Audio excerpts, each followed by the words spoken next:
Last day हमने कौन से एग्जांपल के रिगार्डिंग डिस्कस किया था? 10 के रिगार्डिंग डिस्कस किया था। ओके, आज हम नेक्स्ट की बात करते हैं। 10 11 पे बता देंगे, एडजस्ट करो तो 12 भी हो गया था। ओके, नेक्स्ट की बात करेंगे।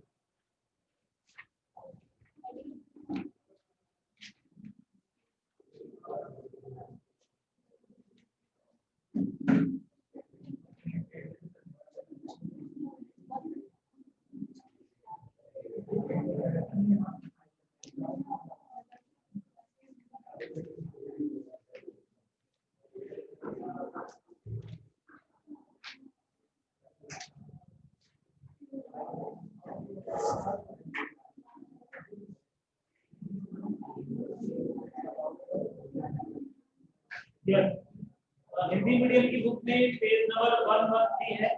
इंग्लिश मीडियम की बुक में कौन सा पेज है? 102।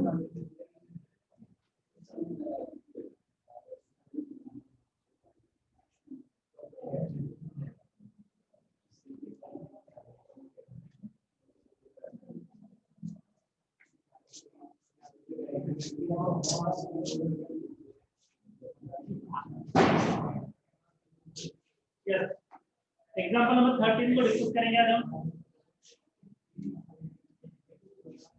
वाइट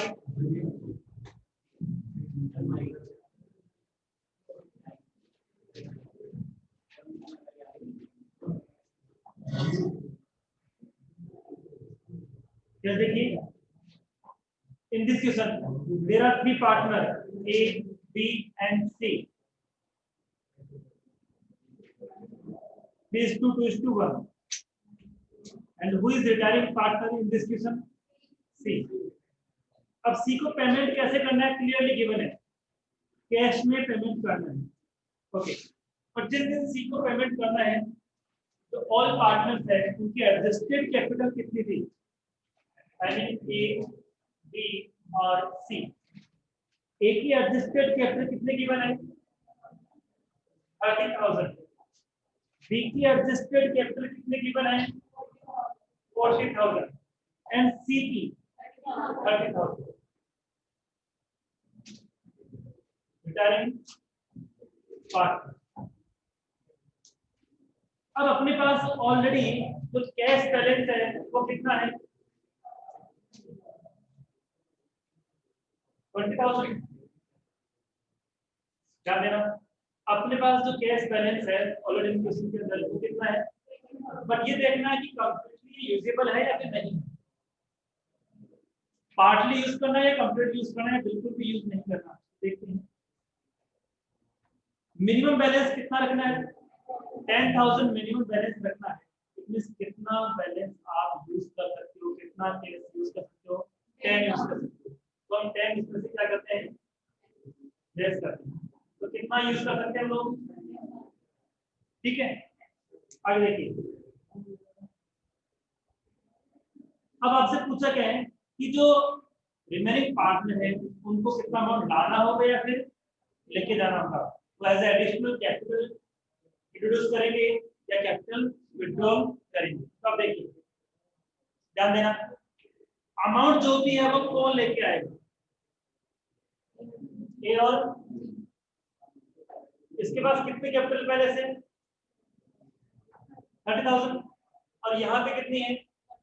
40,000। आगे देखिए, अब इसको कितना देना है? 30 देना है।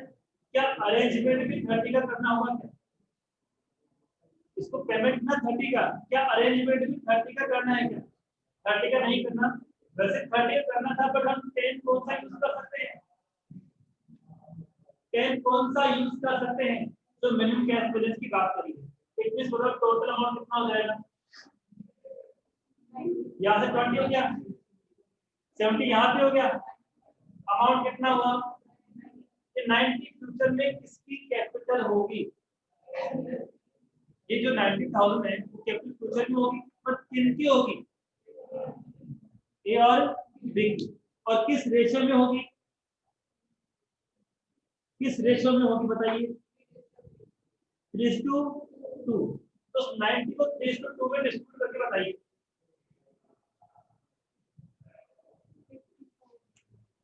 इसका कितना है 50 और इसका,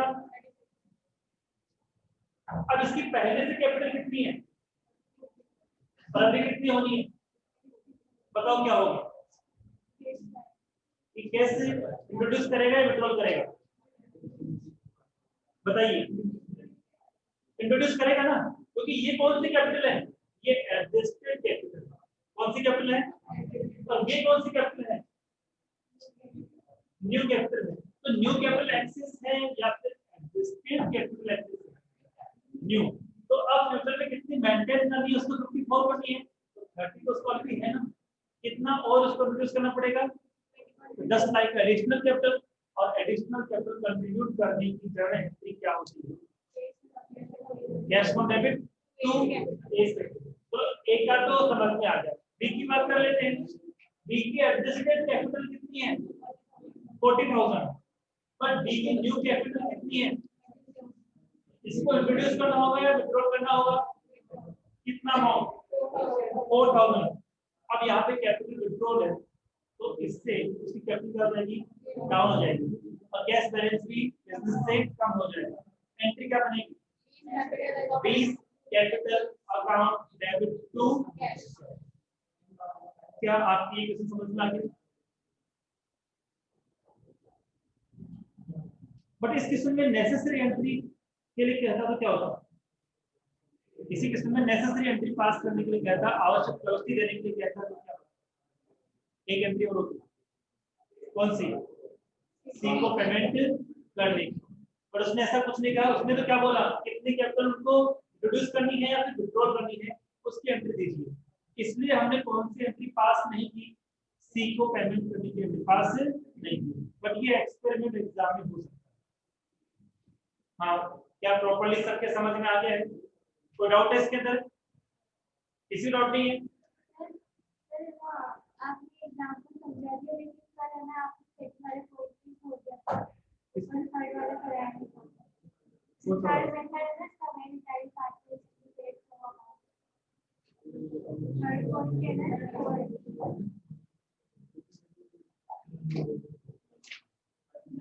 क्लास की बात करें, हाँ देखिए, कोई भी टॉपिक यदि रह जाता है कुछ भी, तो हम उसको डिस्कस करेंगे, किसी को हम गिव अप नहीं करेंगे।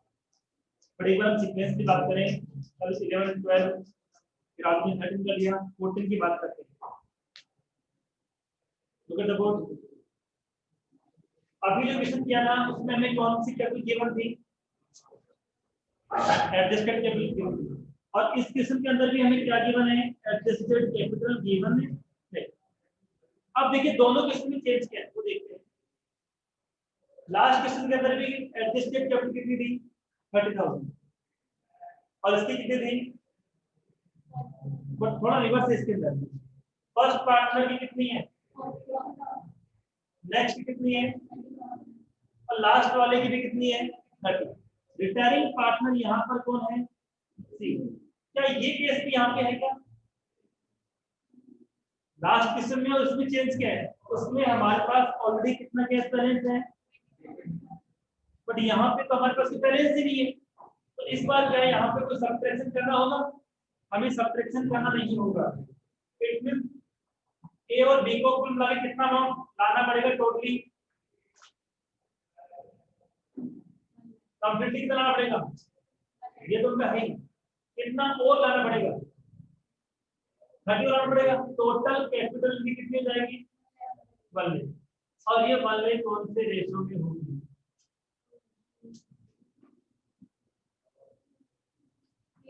3:2, तो 3/5 और 2/5, तो ये कितना हो गया 60,000। और ये अब कंपेयर करते हैं, एडजस्टेड कैपिटल तो कितनी है 40, और न्यू कैपिटल कितनी है, एडजस्टेड से न्यू कैपिटल इसकी ओवर है, एक्सेस है।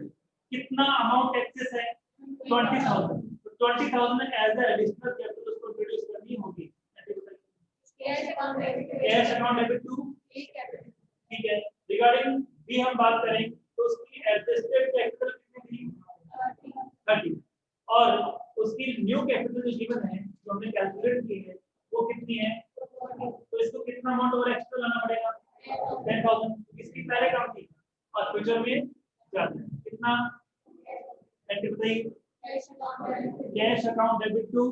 क्या यहाँ पर भी नेसेसरी एंट्री के लिए कोई इंफॉर्मेशन गिवन है? यहाँ भी नेसेसरी एंट्री के लिए कोई इंफॉर्मेशन गिवन नहीं है।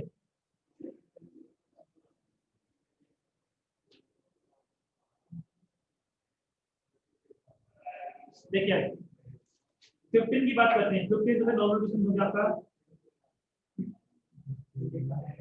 स्टार्ट। 15 के लिए जल्दी से रिवैल्यूएशन काउंट फास्ट।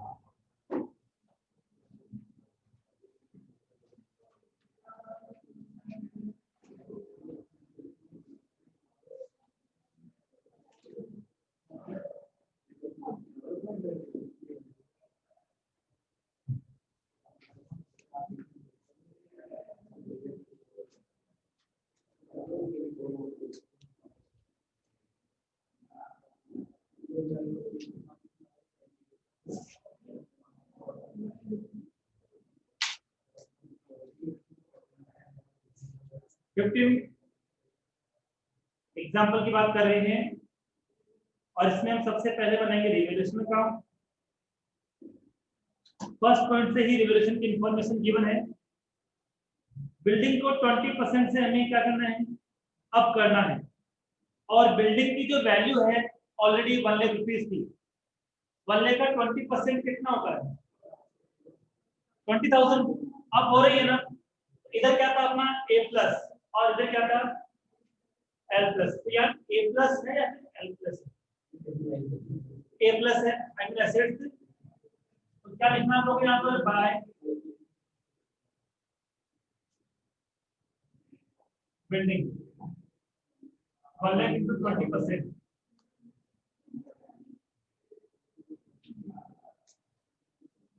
हम बात करें इसके बाद नेक्स्ट डेटर्स पे हमें 15% का प्रोविजन बनाना है। 15% तक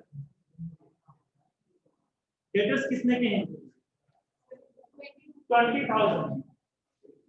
20,000 का कितना परसेंटेज और 20,000 का 15% कितना होता है 3,000 होता है।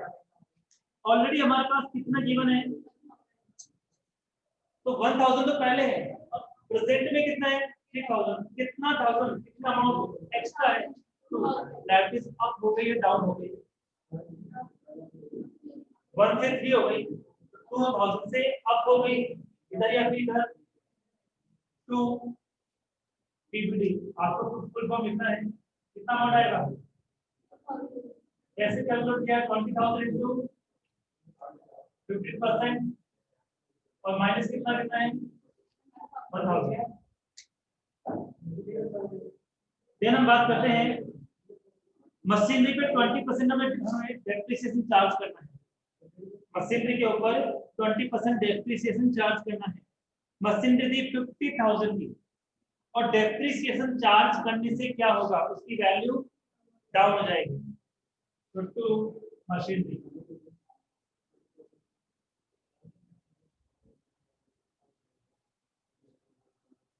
$50,000 20% 10,000।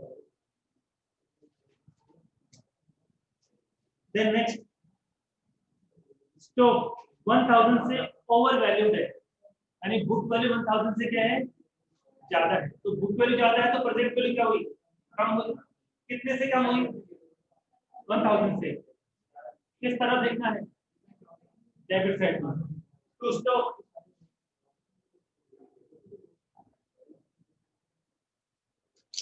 कितना अमाउंट है 1,000।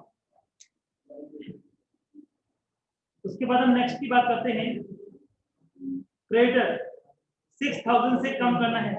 ये तो लायबिलिटीज है ना, 6,000 से आपको रिड्यूस करने के लिए क्या है, तो लायबिलिटी सब रिड्यूस हो जाती है तो इधर आता है बाय क्रेडिटर। आपको ऑलवेज यहाँ अकाउंट यूज करना है, हम जल्दी करते नहीं, भूल जाते हैं। अकाउंट यूज करना है। आउटस्टैंडिंग रेंट 1000 रुपीज, जबकि हमारे पास जो ऑलरेडी बैलेंस शीट गिवन है वहां पर आउटस्टैंडिंग रेंट गिवन ही नहीं है। तो पहले तो नहीं है और अब है। इट मींस क्या हुआ, लायबिलिटीज इधर लिखना है, इधर लिखना है। तो आउटस्टैंडिंग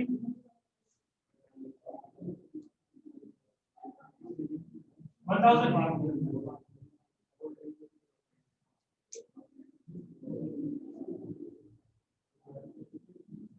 वर्कमैन कंपनसेशन का जो क्लेम है वो 8000 का है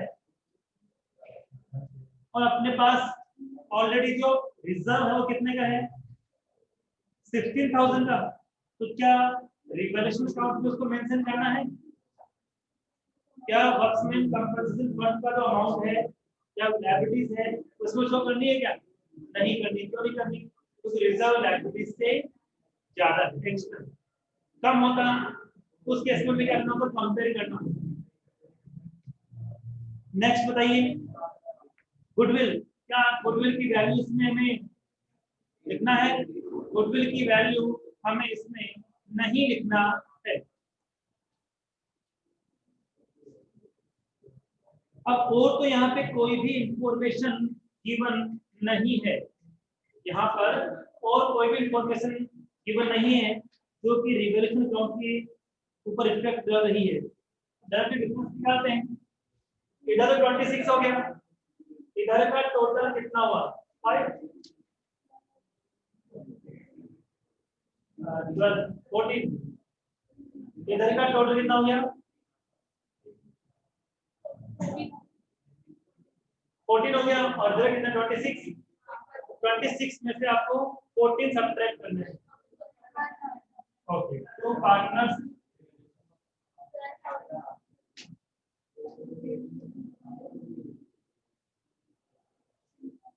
12,000 name of partner ABC. Ratio ratio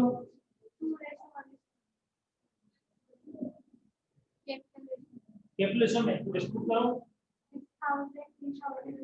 6000 3000 और 3000।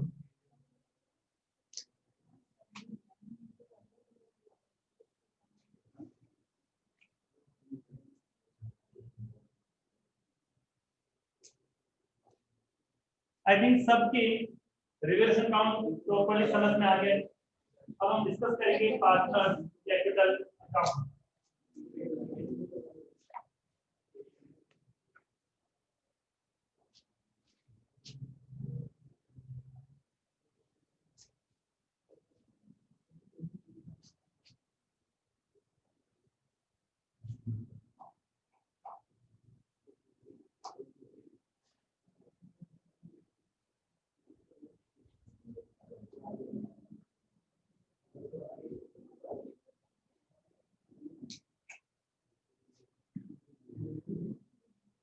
फर्स्टली जो फर्स्ट स्टेप है पार्टनर्स कैपिटल अकाउंट के लिए कौन सा यूज करना है, balance brought down.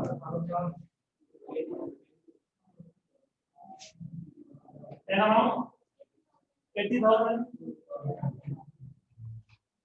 40,000 and 40,000। Next step capital के रिगार्डिंग को डिस्कस करना ही नहीं है, गुडविल के रिगार्डिंग डिस्कस करना है। बट गुडविल के रिगार्डिंग दो डिस्कशन हो सकते हैं। एक तो गुडविल अकाउंट एग्जिस्ट है तो हमें उसे क्या करना है, राइट ऑफ करना है। बट यहाँ पे एग्जिस्ट है क्या, है, ध्यान देखिए है। तो एग्जिस्ट है तो उसको क्या करना है, राइट ऑफ करना है। तो 2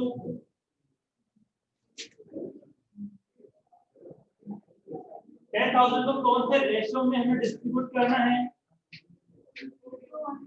हाँ बताइए कितना है।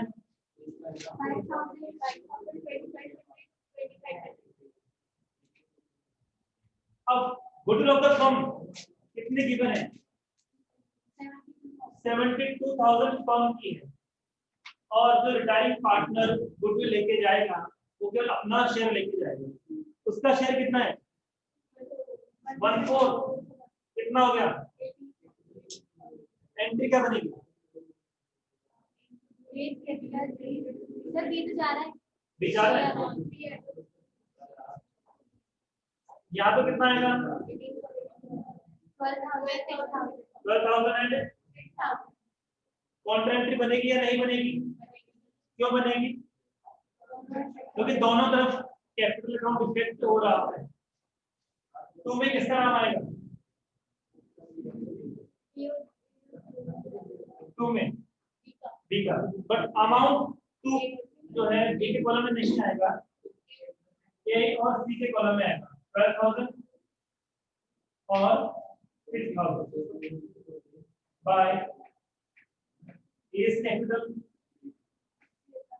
और बाय सी कैपिटल। किसके कॉलम में आएगा? बी के कॉलम में। कैपिटल के रिगार्डिंग डिस्कस हो गया, गुडविल के रिगार्डिंग डिस्कस हो गया। नेक्स्ट डिस्कशन किसका होगा? Reserve surplus. तो हमारे पास जनरल रिजर्व है, तो बाय जनरल रिजर्व डिस्ट्रीब्यूट करके बताइए कितना आएगा? 10,000, 5,000 एंड 5,000। वर्क्समैन कंपनसेशन रिजर्व का क्या करना है? 16 टोटल है, 8,000 लेट 6 हो गई, तो अभी भी रिमेनिंग अमाउंट हमारे पास कितना है? 8,000। वर्क्समैन कंपनसेशन रिजर्व कितना अमाउंट आएगा? 4,000, 2,000। इस तरफ हमारे पास पी&एल अकाउंट भी है,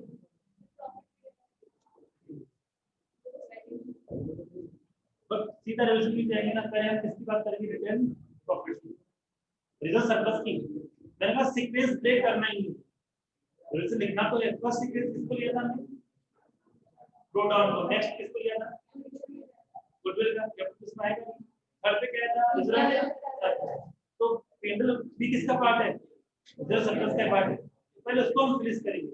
सपोज हम पहले रिजर्व को ले जाएंगे, डिवाइड हो जाएगा, तो हमें काम नहीं करना, एक सीक्वेंस को हमें प्रॉपर्ली फॉलो करना है। इधर लिखना है, इधर लिखना है पी&एल को, क्योंकि इससे कैपिटल क्या होगी? कम हो जाएगी। अमाउंट होता है कितना? 4,000, 2,000। अब रिजर्व सरप्लस का मैटर फिनिश हो गया ना।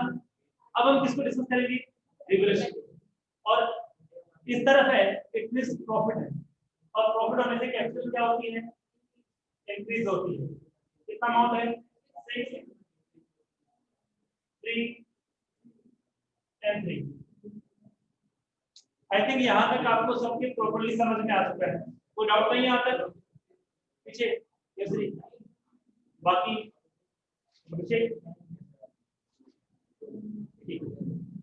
नेक्स्ट की बात करते हैं,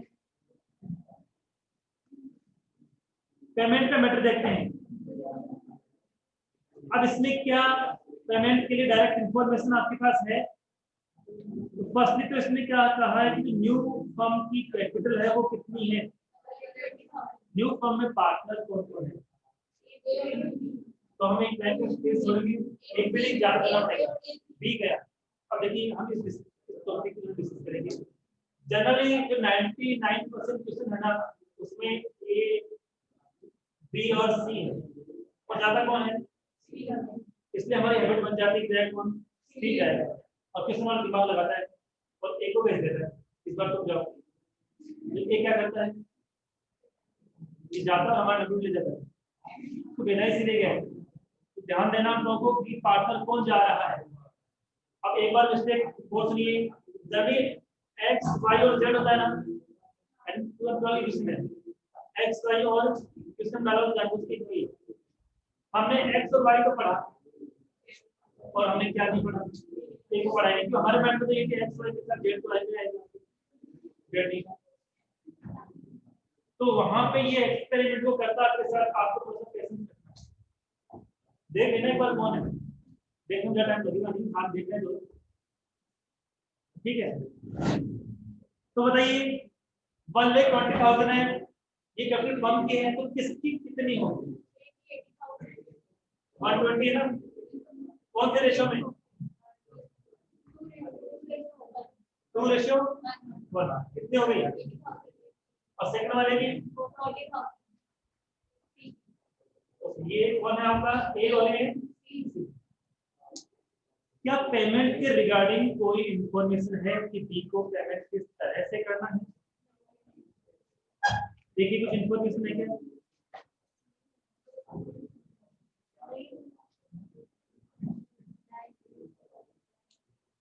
कोई भी इंफॉर्मेशन नहीं है तो क्या पहले हम लोग बैलेंस शीट लिखते हैं या पहले बी का बैलेंस कैलकुलेट करेंगे? बताओ कितना आएगा बी का? 60,500। अब इसको पेमेंट करना है। हमारे पास कैश बैलेंस कितना अवेलेबल है? हमारे पास कैश बैलेंस ऑलरेडी कितना अवेलेबल है? याद रखिए कैश बैलेंस हमारे पास पहले से कितना अवेलेबल है इस किस्म के अंदर? ओनली 15,000 हमारे पास कैश बैलेंस अवेलेबल है। बट उस पार्टनर रिक्वायरमेंट बी को हमें पेमेंट कितना करना है? 63,500। क्या हम लोग फुली कैश में पेमेंट कर सकते हैं क्या? हम उसको फुली कैश में पेमेंट नहीं कर सकते। तो उस केस में हम क्या करेंगे? जितना भी अमाउंट पे करना है तो हमें किसमें ट्रांसफर करना होगा? उसके लोन में। एंट्री बताओगे क्या बनेगी? बी की कैपिटल को बी के लोन में हमें ट्रांसफर करना है तो एंट्री क्या बनेगी? बीज कैपिटल अकाउंट डेबिट टू बीज लोन। तो इसके एंट्री पर लिखिए टू बीज लोन और अमाउंट कितना आएगा? 63,500। अब यहाँ पे हमें एक सिंगल लाइन का स्पेस देना है। सिंगल नहीं डबल लाइन का। कितने लाइन का स्पेस देना है? डबल। डबल क्यों? एक तो हमें करंट अकाउंट लिखना पड़ेगा और करंट अकाउंट हम कैलकुलेट कैसे कर रहे हैं? बैलेंसिंग फिगर से। तो वो भी हमें वहां पर मेंशन करना होगा। तो हम यहाँ पे क्या करेंगे? पहले कैपिटल मेंशन करते हैं। तो यहाँ पे कितनी आएगी? 80,000 और यहाँ पे कितनी आएगी? 40,000। अब इनका बैलेंस कैलकुलेट करके बताओ इधर आएगा या फिर इधर आएगा? करंट अकाउंट किस तरफ आएगा? क्योंकि balance CD I mean capital already हमें पता है। कैपिटल ऑलरेडी हमें पता है इसलिए अब डिफरेंस तो कैपिटल आ नहीं सकता। और उसमें एडजस्टमेंट किसके थ्रू के करने के लिए बोला है? करंट अकाउंट के थ्रू। तो बताओ डिफरेंस कितना है?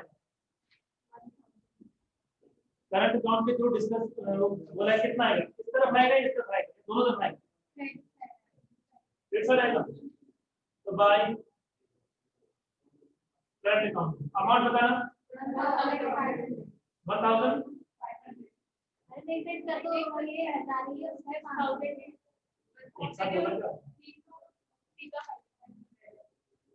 क्लियर? अब इधर कुछ भी नहीं है कोई बात नहीं। कि हम क्यों कर रहे हैं कि बैलेंस सीडी के बाद कोई भी हम ट्रांजैक्शन में कोई अपने पास नहीं कर सकते। इसलिए खाली रहना कोई दिक्कत नहीं।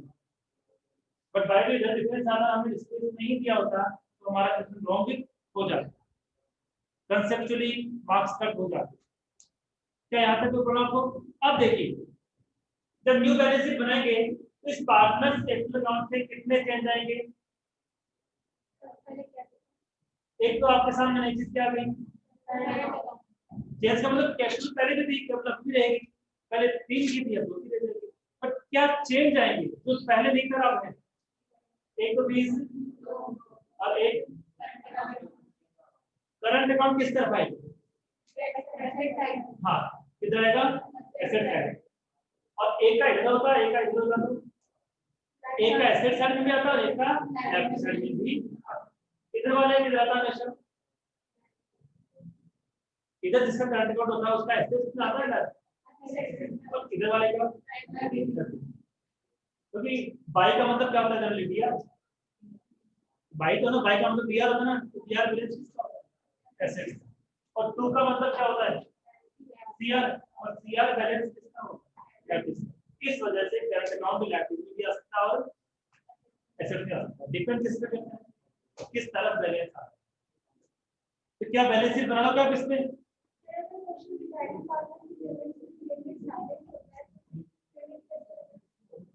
कुछ भी नहीं कहा। देखिए, यदि रिटायरिंग पार्टनर को पेमेंट कैसे करना है इसकी कोई इंफॉर्मेशन गिवन नहीं है, ध्यान रखना। तो सबसे पहली बात आपको कैश बैलेंस चेक करना है साइलेंट बेसिस पे। क्या चेक करना है? अब इस किस्म में जो पार्टनर गया था उसका डिफरेंस कितना था? अब अपने पास अमाउंट होगा कितना? अपने पास जो कैश बैलेंस ऑलरेडी होता वो कितना होगा? 70,000। इट मींस सफिशिएंट बैलेंस है या नहीं है? तो साइलेंट के केस में क्या करेंगे कि सफिशिएंट बैलेंस है तो कंप्लीटली हमें उसको पेमेंट लमसम में करना है। पेमेंट कैसे करना है?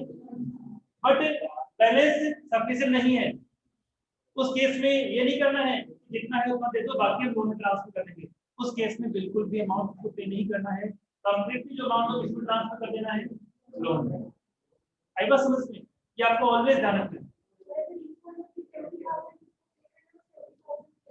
केस में कर सकते हो आप, हाँ कर सकते हो, लेकिन अनसफिशिएंट बैलेंस की कंडीशन में कभी पेमेंट मत करना।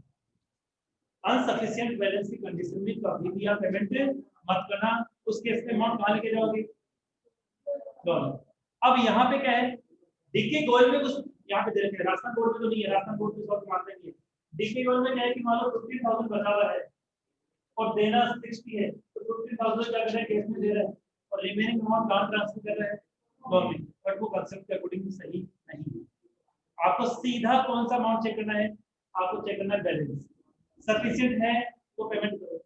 अब एक बात तो 70 देना है, 70 है तो सफिशिएंट है नहीं है, पर 70 देना है 60 80 है, उस केस में पेमेंट नहीं करेंगे। 1000 कम होगा तो भी नहीं करेंगे।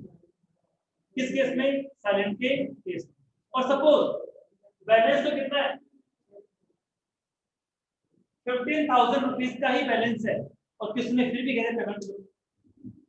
अब 15,000 का ही बैलेंस है और सपोज पेमेंट कितना करना है?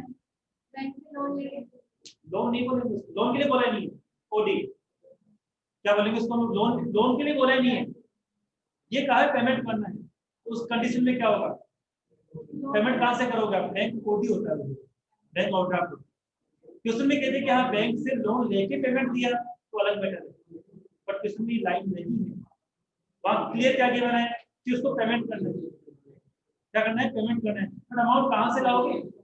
ना लोन के रिगार्डिंग इंफॉर्मेशन है और ना ओडी के रिगार्डिंग इंफॉर्मेशन है। तो इस केस में जब भी हम बैंक में कितना भी अमाउंट डिपॉजिट करें, ऑब्वियसली ना तो वहीं से पड़ेगा कि सबसे सेफ जो होता है वो कौन सा होता है? बैंक। तो उस केस में हम उसको क्या करेंगे?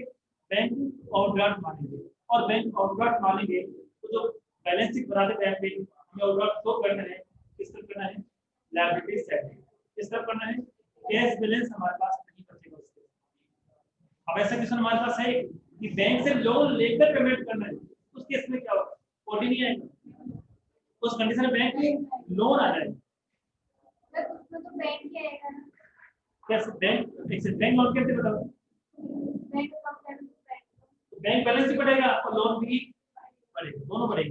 लेकिन तो उसका लोन ट्रांसफर नहीं कर रहे ना। हाँ तो कैपिटल मैं बता रहा हूं। बैंक से लोन, ध्यान देना, जब हम बैंक से लोन लेके पेमेंट कर रहे हैं उस केस में रिटायरिंग पार्टनर्स लोन नहीं आएगा। पता क्यों नहीं आएगा? पेमेंट कर रहे हैं ना, पेमेंट ही कर रहे हैं तो कभी भी रिटायरिंग पार्टनर्स लोन नहीं आएगा। तो बैंक से तो लोन ले रहे हैं ना, तो आएगा। तो बैलेंस शीट में आएगा। बैलेंस शीट की बात हो रही है। बात किस कर रहे हैं कि बैलेंस शीट में यदि हम लोग जैसे बैंक लोन के लिए नहीं बोला हुआ है उस केस में लायबिलिटी साइड में क्या लिखेंगे? बैंक ऑडिट लिखेंगे, ठीक है। और रिटायरिंग पार्टनर्स का लोन आएगा ही नहीं, क्योंकि जब हम पेमेंट की बात कर रहे हैं तो इनको कंप्लीटली पेमेंट देना है तो लोन का मैटर, रिटायरिंग पार्टनर जो है उसके लोन का मैटर कभी भी आपके सामने नहीं आता। आई रिपीट, जब भी रिटायरिंग पार्टनर्स को पेमेंट करना है, चाहे हम ओडी लेके करें या फिर बैंक से लोन करें, उस केस में कभी भी क्या नहीं होगा? रिटायरिंग पार्टनर लोन नहीं आएगा। अब साइलेंट क्वेश्चन है तो आप उसको बैंक लोन नहीं मानोगे, आप उसको क्या मानोगे? फर्स्ट केस में ओडी मानोगे, बैंक और। लेकिन आपको गिवन है कि नहीं हमने बैंक से लोन लिया है और उसके बाद पेमेंट किया है, तो उस केस में क्या होगा? जब नई बैलेंस शीट बनेगी तो वहां पे बैंक लोन आएगा, वहां क्या आएगा? Bank loan. क्योंकि बैंक लोन लिए है, फिर बैंक लोन को हमें वापस पेमेंट नहीं किया। हमारा लायबिलिटीज क्या होगा? और जिससे किसी में दे रखा है कि जिससे केस बेसिस पर आपके पास 15,000 ठीक है 15,000 पड़ा है और ना इसमें बोला है कि ए इज बी प्राइम मतलब बैंक से लोन ले सफिशिएंट लोन लेते सफिशिएंट लोन। अब देखो ध्यान रखो बार। अब इस बार क्या क्वेश्चन है? सफिशिएंट लोन लेना है, ऐसा क्वेश्चन में हमारे पास है। सफिशिएंट लोन है जैसे हमारे में देना कितना है? ये 15 तो पड़ा ही ना, तो सफिशिएंट का मतलब क्या हुआ कि पहले इसका यूज कर, हम लोन 15 का कम लेंगे, हम टोटल इतना लोन नहीं लेंगे, 15 तो क्या कर देंगे? कम कर देंगे। ऐसा क्यों करेंगे? तो सफिशिएंट बैलेंस को यूज करने की जो लैंग्वेज है वो उसमें मेंशन, ठीक है, उस केस में पहले हम उसको यूज करेंगे और यूज करने के बाद जितना रेस्ट अमाउंट है, जितना रिमेनिंग अमाउंट है, वो हमें कहां से लाना पड़ेगा? फिर लोन से लाना पड़ेगा। आई बात समझ? तो ये कुछ क्वेश्चन में क्या है, ये तो लैंग्वेज क्लियर लैंग्वेज है कि सफिशिएंट बैलेंस, और हम बात क्या करें? साइलेंट है, कुछ भी नहीं। यदि क्वेश्चन में हमें क्लियरली कोई लैंग्वेज दे रखी है तो कंफ्यूजन कभी होगी। साइलेंट के केस में तो कौन क्लियर होती है? साइलेंट केस में हम लोग साइलेंट हो जाते हैं, तो क्या करें? है ना, और हमें साइलेंट नहीं होना। जैसे आपने बोला 50,000 हाँ पेमेंट करना यस अपन उसको 50,000 नहीं दे सकते लेकिन इक्वल दे रहा है। लेकिन अगर 70,000 की खरीद में 70,000 की बात करता है उसको पे कर सकते हैं। सफिशिएंट बैलेंस है ना? और इसमें हमारे पास तो दोनों कंडीशन तो बैलेंस तो मैच कर दीजिए।